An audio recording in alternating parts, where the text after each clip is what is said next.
Merhaba arkadaşlar, kanalıma hoş geldiniz. Bugün sizlerle bu görmüş olduğunuz mikro kar incelemesini yapacağız. RKS A1 modelini yaklaşık 2 aydır ben kullanıyorum.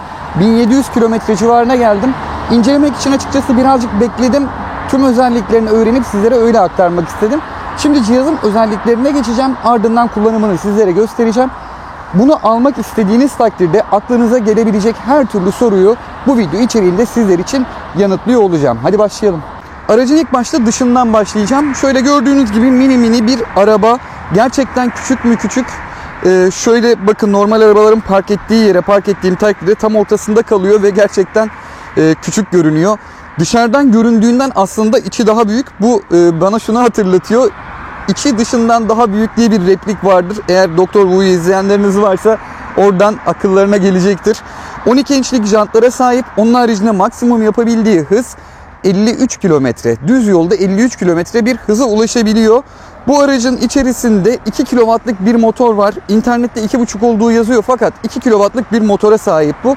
Bu 2 kW'lık motor 3.4 beygirlik bir güç sağlamakta bu araca. Bu 3.4 beygirlik güç peki ne kadar akü ömrü var? Yani daha doğrusu ne kadar menzilde gidebiliyor? Fabrika verilerinde 70 ila 110 kilometre gittiği yazıyor. Fakat şöyle bir nokta var. Yazın farklı, kışın farklı kilometrelerde gidiyorsunuz. Bunun da sebebi şu: içerisinde kullanılan jel akülerin sıcak ve soğuktaki çalışma şekilleri birazcık farklı. Kışın birazcık daha az kilometre yapıyor. Yazın havalar ısınmaya başladığında aracın verimi daha da artıyor ve dolayısıyla daha uzun menziller gidebiliyorsunuz. Kışın en düşük yaptığım kilometre 55 kilometreydi. Yani full şarj ettim. En soğuk zamanında 55 kilometre gidebildim. Havaların ısınmaya başladığı şu dönemlerde de 100 kilometreyi gördüm. İnternette şöyle videolar göreceksiniz. En fazla 70 kilometre yaptığını söyleyenler var. Tabii ki 70 kilometrede yapabilirsiniz. Bu sizin kullanımınıza bağlı. Nasıl kullanımınıza bağlı? Çok fazla yokuş çıkıyorsanız, çok fazla bayır yukarı gidiyorsanız, aracı sürekli dip gaz kullanıyorsanız bu kilometre pek tabii ki düşecektir.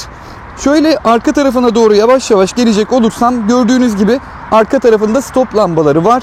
Ayrıca şurada gördüğünüz gibi şarj etme kısmı bulunmakta. Burayı açıyorsunuz, ev tipi. Şuraya şöyle gördüğünüz tip 1 bir soket girişi var. Bunun diğer ucu da ev tipi 220'lere uyumlu priz olmuş oluyor. Yani bunu evden şarj edebiliyorsunuz.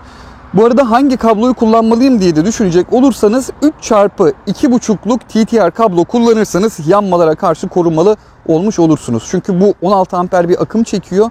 Dolayısıyla kabloda ısınmalara sebep olacaktır. O yüzden TTR kablo ve 2.5 kesitli bir kablo kullanmanız sizin faydanıza olacaktır. Aynaları elle kontrol edilebiliyor. Bakın şöyle gördüğünüz gibi ayarlar elle yapılıyor. Onun haricinde de dışında bahsedebileceğim açıkçası çok da fazla bir şey yok. Ne kadar elektrik tükettiğine gelecek olursam, bu aracın içerisinde 5 tane akü var. Bu 5 tane akünün her biri 12 volt 80 amper. Yani toplamda 60 volt 80 amperlik bir aküye sahip bu cihaz. Akü hesabı yaptığınız takdirde bu aracın tam şarjının dolumu 4.8 kW'a denk gelmiş oluyor. 4.8 kW'da ne kadar bir TL'ye denk geliyor? Şu an elektriğin kilowatt tüketim ücreti 1.49 ya da 1.50 TL olduğunu düşünecek olursak 4.8 kW, yani bu aracın tam şarjı ortalama 7-7,5 lira civarında bir tutara geliyor. Yani 7,5 liraya sizin kullanımınıza bağlı olarak 100 kilometreye yakın bir yol gidebiliyorsunuz. Dediğim gibi ama kış ve yaz ayları birbirinden farklı olacaktır. İçerisinde bulunan aküler lityum iyon akü değil. Bunu karıştırabiliyorsunuz. Bu tamamıyla jel akü. Ancak bunu LifePo 4 akülerle değiştirebilirsiniz. Tabi birazcık maliyetli olacaktır ama ilk başta aracı bir denersiniz. Eğer hoşunuza gidecek olursa LifePo 4 aküye geçerek aracın verimini, kullanım süresini, menzilini, her şeyini artırabiliyorsunuz LifePo 4 akülerle. Aracın kapısını açmak için şuradaki tuşa basılı tutup çekiyorsunuz ve ardından gördüğünüz gibi geniş bir kapısı var. Şöylece yan tarafından kapıya bakacak olursam, bakın şurada kapı açma kapama kolu gördüğünüz gibi bulunuyor. Burada sadece sağ camı açıp kapatmak için bir tuş. Aynı şekilde karşı tarafta da aynısından var. Burada bir tutunma kısmı var. Alt tarafta da ıvır zıvırlarını koyabileceğiniz bir yer var.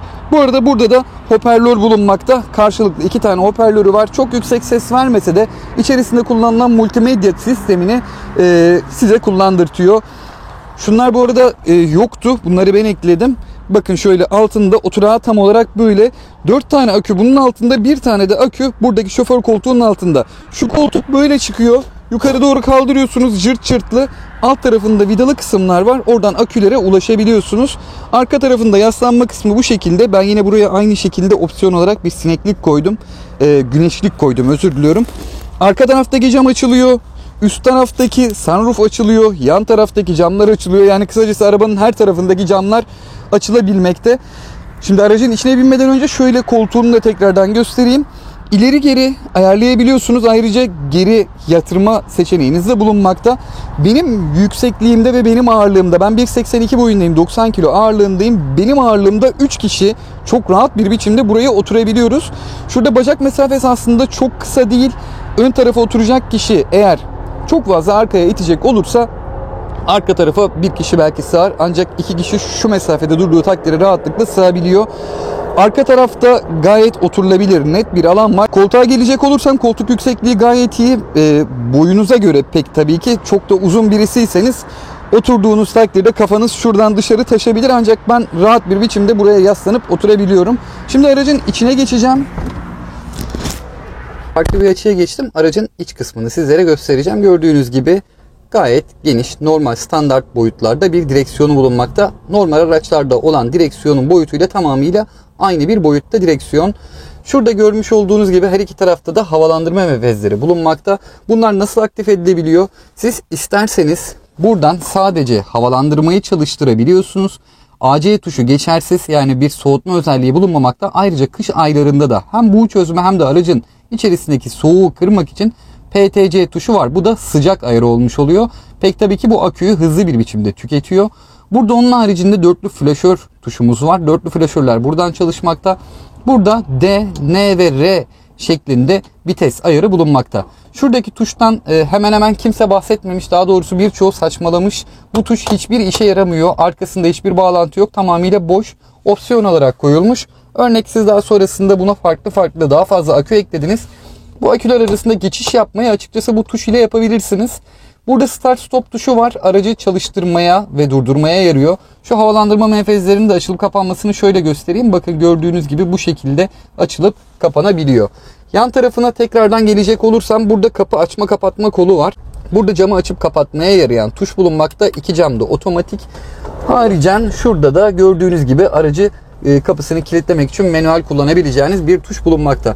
Şöyle bakın yukarıda tamamıyla geniş bir sunroof var. Bu şekilde açılıyor. Şöyle açtığınız zaman yukarıdan içeriye hava akışını gayet güzel bir biçimde sağlayabiliyorsunuz. Eğer hızlı giderken, yani hızlı dediğim işte maksimum hızında giderken çukurlara girecek olursanız şak diye bu kapanıyor. Sizi korkutabilir. Şuradaki aynaya gelecek olursam bu ayna yoktu. Bunu ben ekstra olarak aldım. Siz de böyle bir ayna alabilirsiniz. Yan tarafa bakacak olursak şurada su doldurmak için kısım var. Bu silecek suyunu doldurmanıza olanak sağlıyor. Şu şekilde açılıyor. Buradan suyu dolduruyorsunuz. Ardından tekrar kapatabiliyorsunuz. Silecekler buradaki kol yardımıyla çalışıyor. 2 kademeli ayarı bulunmakta. Ayrıca su püskürtmek için de geriye çektiğiniz zaman su püskürtmeyi sağlayabiliyorsunuz. Kornası bulunmakta. Korna araba kapalı olduğu zaman bastığınız zaman çalışmamakta. Sadece araç çalıştırıldığında, enerji geldiğinde korna çalışıyor. Şu kısımda gördüğünüz gibi böyle bir ışık ayarı var. Diğer arabaların birçoğunda, yani mikro karların birçoğunda uzun far yokken bunda uzun far da var. Açmak için şu şekilde geriye ittiriyorsunuz. Uzun farlarınız aktif oluyor. Karşı tarafa reflektör yapmak istediğinizde de gördüğünüz gibi bu şekilde reflektör yapabiliyorsunuz. Sol ve sağ sinyalde bu şekilde. Aracın şu sinyalleri otomatik kendisi atıyor. Örnek siz sola çevirdiniz. Bunu bu şekilde çevirdiniz. Gördüğünüz gibi kendisi hemen atıyor. Yani sağ ve solda etkin bir biçimde çalışmakta. Direksiyonun bir ayarı yok. Yükseklik ayarı bulunmamakta. Tamamıyla sabit. Yukarı aşağı ileri geri hiçbir şekilde oynamıyor. Burada bir ekran bulunmakta. Multimedya ekranı ve aracın tabii ki gösterge paneli. Şu üst tarafındaki kısım çıkabiliyor. Bakın bu şekilde çıkartıp takabiliyorsunuz. Bunun olması güzel olmuş. Karşı taraftan gelen ışığı kırıyor ve böylelikle ekranı rahat bir biçimde görebilmenize olanak sağlıyor. Şurada yine havalandırma menfezleri bulunmakta. Bu benim koymuş olduğum bir numaratör. Bu da telefon tutacağı. Bunları ekstra olarak siz alabilirsiniz. Aynı şekilde şuraya da böyle bir şey aldım. Bunu da yine siz alabilirsiniz. Burada multimedya kısmı bulunmakta. Şu ekran çalışmıyor. Ekranda herhangi bir şey yok. Açıp kapatmak için buradaki tuşu kullanıyorsunuz. Onun haricinde bununla Bluetooth bağlantı yapabiliyorsunuz. Hafıza kartı bağlayabiliyorsunuz ve USB'den veri buraya sağlayabiliyorsunuz. Şöyle bir ekstra özelliğinden bahsedeyim. Aracı çalıştırdığınızda buraya bir USB belleğin içerisinde film takacak olursanız şuradaki görmüş olduğunuz ekranda o filmi izleyebiliyorsunuz. Yalnız sadece araba park halindeyken, hareket halindeyken böyle bir seçenek bulunmamakta. Radyosunu açıkçası ben çalıştıramadım. Radyoyu çalıştırıyorum ama hiçbir kanal falan bulamıyorum. O yüzden de sadece Bluetooth'tan müzik açarak kullanıyorum. Telefon görüşmesi yapamıyorsunuz. Bunun arabanın içerisinde bir mikrofon bulunmamakta. Sadece gelen çağrıları şuradaki ekranda gösteriyor ve siz de telefonunuzdan cevaplayarak bu şekilde ulaşabiliyorsunuz. Ama dediğim gibi hiçbir şekilde bunun üzerinde bir mikrofon yok. Görüşme sağlayamıyorsunuz. Ayak koyma kısımları, burada iki tarafta da ayak koymak için kısımlar var. Paspası gerçekten çok kalitesiz. Direkt olarak yırtıldı zaten. Hemen şuradan şöyle koyduğumda topuğumu koyduğum yer denk geliyor ya. Direkt orası yırtıldı. Gaz fren pedallarını burada görüyorsunuz. Bu şekilde konumlandırılmış. Gayet güzel bir konumlandırma. Şimdi yaşadığım sıkıntılardan ben size bahsedeyim. Bu araçların hemen hemen hepsinde şu görmüş olduğunuz sol camda bir problem var. Nasıl bir problem var? Bunu aşağı doğru çekiyorsunuz, cam açılıyor. Açılırken problem yok. Yukarı doğru kaldırdığınızda cam yarıda kalıyor. Bu bütün hemen hemen A1'lerde olan bir problemmiş. Çözümü için de şöyle bir şey öneriyorlar. Bu şeyi açıyorsunuz. İçerisine sıvı gres sıkacak olursanız kayganlaşmayı sağlıyor ve dolayısıyla cam daha rahat kapanıp açılıyor. Yani şuradaki plastikler birazcık bir tık sıkı olduğu için bu sol tarafı kastırıyor. Ancak sağ tarafta öyle bir şey bulunmamakta. Arabanın görüş açısı gayet geniş, gördüğünüz gibi her taraf cama cam olduğu için gayet net bir biçimde her yeri görebiliyorsunuz. Oturma mesafesini de size şöyle göstereceğim. Şimdi kafamın ne kadar yükseklikte olduğunu göreceksiniz. Bakın gördüğünüz gibi şu an arkama yaslandığımda yukarıda daha bir karış kadar daha boşluk bulunmakta. Ayrıca arka koltuğumda da gayet yer var. Yaşadığım bir diğer problemden ben size bahsedeyim. Araç kullanım esnasında disk frenlerden ses gelebiliyor. Bu açıkçası herkesi rahatsız edebilir mi bilmiyorum ama ben seslere çok takılan birisiyim. Ön disklerden özellikle fazla ses gelebiliyor. Bunu da temizleyerek sık sık arabanızın tekerlerini yıkayarak az buçuk giderebiliyorsunuz. İçerisinde kullanılan malzemeler motosiklet malzemeleri olduğu için bu araç için açıkçası pek de uygun değil. Ancak malzeme kalitesi ve fiyatı düşünüldüğü takdirde bu da pek normal olacaktır. Yani şu aracı aldığınız takdirde çok böyle premium bir performans, premium bir kalite beklemeyin. Öyle çok yüksek bir kalitesi bulunmuyor. Ancak şehir içi kullanımlarınızda gayet size fayda sağlamış oluyor.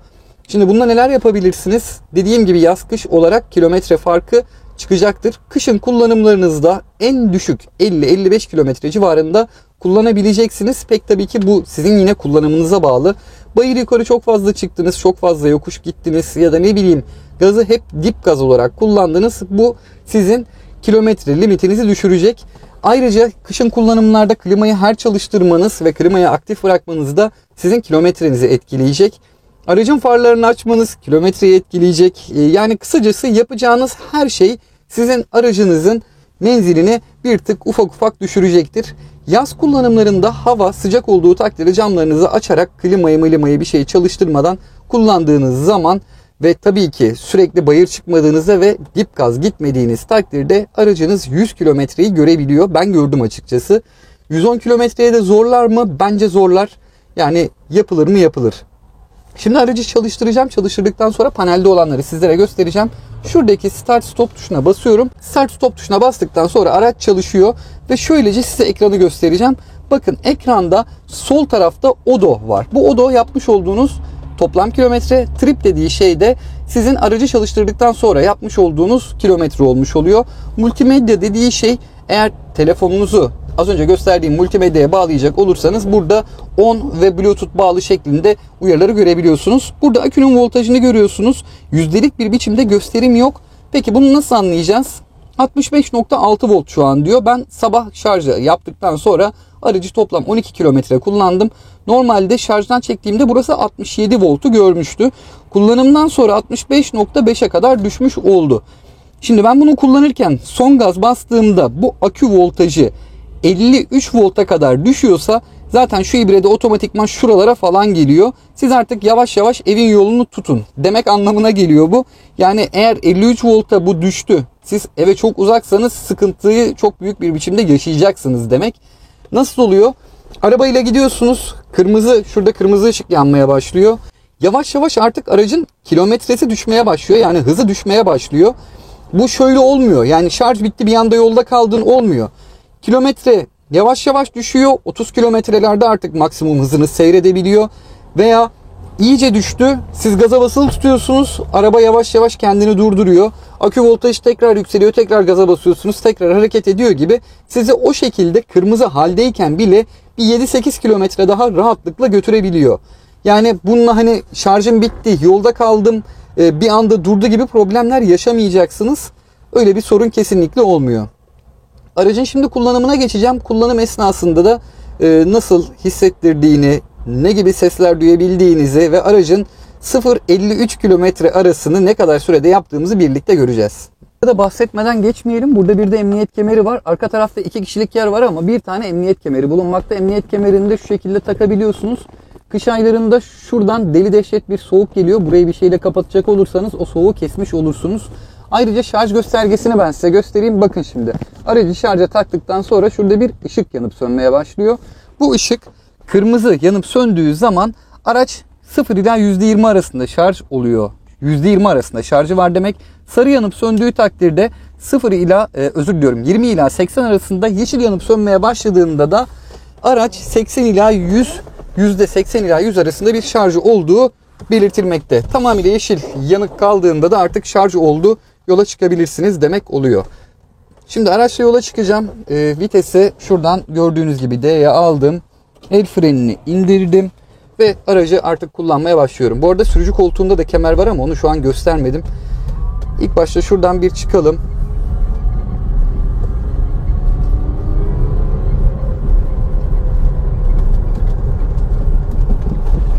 Şimdi her şeyden önce araçla bir 0-50 yapalım. Şurada kenarda bir yerde bir durayım. Şimdi dip gaz bastım.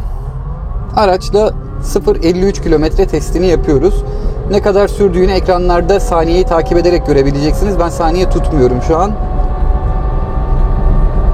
30 kilometreden sonra yavaş yavaş ivme düşüyor. İvmelenmesi birazcık daha yavaşlıyor. Bu arada direksiyon kontrolünden bahsedeyim. Araç durur vaziyetteyken direksiyonu çevirmek bir tık zorken, hareket halindeyken şöyle gördüğünüz gibi tek parmağınızla oynatabiliyorsunuz. Aracın ağırlığı artık yok denecek kadar az bir duruma geldiği için hareket halindeyken direksiyon rahatlıkla oynatılabiliyor. Şu an gördüğünüz gibi son hıza gelmek üzereyim. 51 kilometre. Evet, 51 kilometrede bu sefer tıkandı. Bazen 52, bazen 53 kilometreyi görüyor. Maksimum yaptığım hız da 56 kilometreydi. Şu an yolda hafif biraz eğim var. Bu eğim dolayısıyla 53'ü galiba göremedik. Bu arada aracın yokuş çıkma performansını size şöyle anlatayım. %15'lik diklikte olan bir yokuşu hız kaybı olmadan çıkabiliyor. Daha dik yokuşları da çıkabiliyor. Hatta şöyle yükseklikte olan yokuşları bile ben bununla çıktım. Ancak pek tabii ki bu yokuşu çıkarken son hız falan çıkamıyorsunuz. Hızınız 10-15 kilometrelere kadar düşebiliyor. Ki ben böyle bir yokuşu araçta benim gibi 2 kişi daha varken çıkmayı denemiştim. Dolayısıyla yani bu araba yokuşları falan da çıkabiliyor. Çıkamıyor değil. Pek tabii ki o yokuşları çıkmanızda aracınızın menzilini, akü performansını, her şeyini etkileyecek. Gazı bıraktığınızda otomatik olarak rejeneratif fren devreye giriyor ve ufak da olsa bir geri kazanım yapıyor. Hani normalde rejeneratifin %15 kazandırdığını söylerler ya, bu arabada %15 falan kazandırdığı muhtemelen yok. Yani bence yok. Taş çatlasın kazandırdığı %3-5 falan olsa gerek. Bakın akü voltajı şu an 64.6. Gaza basıyorum. Gaza basılı tuttuğum zaman voltaj bu şekilde düşüyor. 60.5, 60.3. Ve benim hızım arttıkça ve hız sabitlendikçe akü voltajı da aynı şekilde tekrardan yükselmeye başlıyor. Şu an mesela bir ıslık sesi duyuyorum ben yine disklerden. Bu beni aşırı derecede rahatsız ediyor ama maalesef yapabilecek bir şey yok. Bu araçlarda böyle sesler çıkabiliyor. İçerisindeki gürültü tabii ki normal arabalara göre bayağı bir fazla. Bir motor yalıtımı falan yok. Motoru arkada. Araba arkadan itişli. Arkadaki motorun sesi bütün arabayı sarıyor ve net bir biçimde motorun çalışmasını siz de hissedebiliyorsunuz. Çukurlara kesinlikle ve kesinlikle sert girmemeniz lazım. Her sert girişinizde arabaya daha büyük zararlar verebilirsiniz. O yüzden çukur tehlikeli sizin için. Bu arabanın üzerinde kullanılan ekipmanlar dediğim gibi motosiklet ekipmanları olduğu için süspansiyon olsun, disk frenler olsun, balatalar olsun, bunların hepsi motosikletlerde kullanılan ekipmanlar. Zaten ruhsatta da 4 tekerlekli motosiklet diye geçiyor ve vergilendirmesi de tabii ki buna göre oluyor. Senede 2 kez standart araçlarda olduğu gibi bir vergisi var. 240 lira civarında bir vergisi vardı en son. Onun haricinde zorunlu trafik sigortası da pek tabii ki yaptırıyorsunuz. Ancak kasko zorunluluğu bu araçlarda bulunmamakta. Şimdi araçla gördüğünüz gibi dip gaz gidiyorum. Akü voltajım 61.1 civarında sabitlendi. Biraz sonra yokuş çıkma performansını da beraber göreceğiz.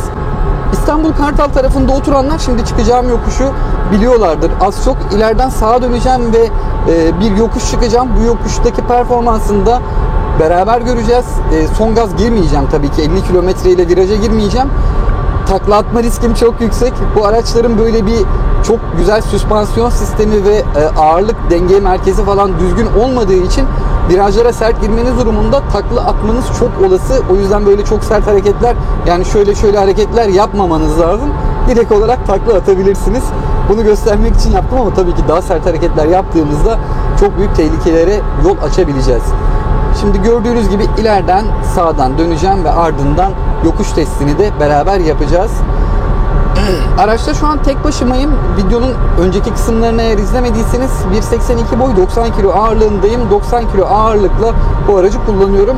Onu baz alarak, kendi kilonuzu da hesaba katarak ve arkaya başka kimse oturacak mı bunu da düşünerek hesap yaparsanız aracı kullanımınız sizin için kolay olacaktır. Sağ sinyalimizi verdik. Yanaşıyoruz. Gazı bırakıyorum. Gazı bıraktığım anda rejeneratif hafiften devreye giriyor. Ve şimdi şu şekilde yokuşu çıkmaya başlıyoruz. Gördüğünüz gibi bir tık yüksek. Ancak 30 kilometreyi de şu an çıkabiliyorum. 28. Yan tarafımdan arabalar geçiyor. Evet, gördüğünüz gibi 28-30 kilometre arasında bu yokuşu rahat bir biçimde çıktım. Şimdi ileride bir yokuş daha var. Onu da beraber göreceğiz. Şöyle sağa doğru geçelim de solumuzdan da arabalar geçiyor. Bu arada trafikte sağ taraftan, sağ şeritten kullanmanız sizin yararınıza olacaktır. Sağ şeritte gidecek olursanız kimseyi de engellemezsiniz. Bakın bir tık daha yüksek bir yokuş. Yokuşa girdiğim hızı gördünüz. Şu an hızım yavaş yavaş düşüyor. Yine 30 kilometrelere kadar indi. 30 kilometreye geldiğinde artık zaten yokuşta bitirmiş oldum. Gördüğünüz üzere bu şekilde yokuşu tamamlamış oldum. Kasislerden geçiş çok önemli. Gerçekten sert girmemeniz lazım. Şöyle yavaş bir biçimde kasisten geçerseniz sıkıntı yaşamazsınız. Çok sert girecek olursanız dağıtırsınız yani arabayı. Şu an ses iyice arttı. Niye böyle oldu bilmiyorum. Deli gibi ıslık çalıyor. Şu ileriden tekrardan döneceğim. Bir de rejeneratif frenin yokuş aşağı nasıl devreye girdiğini ve nasıl gaz kestiğini sizlere göstereceğim. Yol boşken şöyle hemen dönüyorum. Tekrardan aynı şekilde sahil yoluna ineceğim. Yokuş aşağı maksimum hıza geleceğim ve arabanın nasıl en yüksek hıza çıktığında gaz kestiğini beraber göreceğiz. Bu şöyle tehlikelere yol açabilir. Siz son hız gidiyorsunuz. Son hız dediğimde işte 55-56 kilometre. Gaz kesmeyi unuttunuz. Arabanın bu rejeneratif olayını da unuttunuz. Bir anda araç motor freni yapıyor. Yani rejeneratif fren yapıyor. Ve arkanızdaki kişi 30 kilometreye düşene kadar sizi yakın seyirde takip ediyor. Bu da büyük sıkıntı oluyor. Bakın şimdi. Sona kadar hızı yükseltiyorum.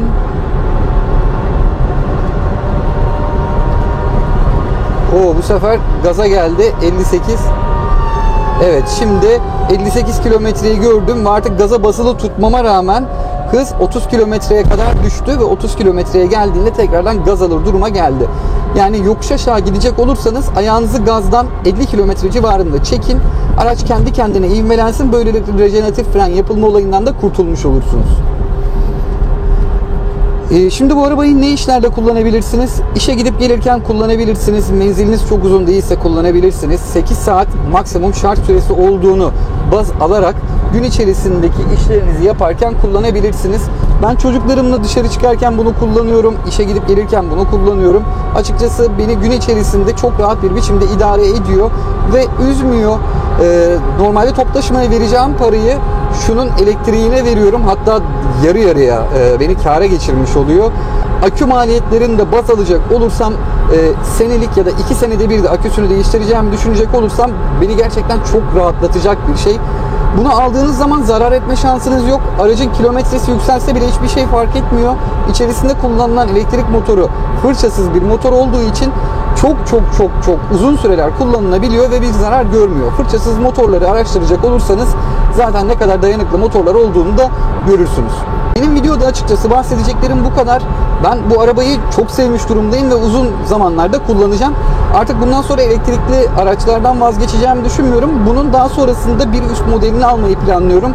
Durumu birazcık daha toparlayabilecek olursam bunun bir üst modelini, sonra bir üst modelini, sonra başka bir araç derken böyle elektriklilerden vazgeçmeden sonunda premium bir modele kadar bence çıkabileceğimi düşünüyorum.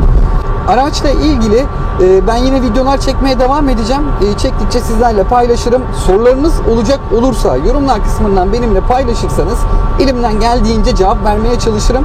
Araçla ilgili şu an için bilmediğim bir şey yok. Ancak unuttuğum veya söylemeyi unuttuğum bir şey varsa lütfen dediğim gibi yorumlar kısmından bana sorun. En kısa sürede sizlere dönüş sağlayacağım. Videomu beğendiyseniz beğen tuşuna basmayı unutmayın. Bir sonraki videoda görüşmek dileğiyle. Kendinize iyi bakın.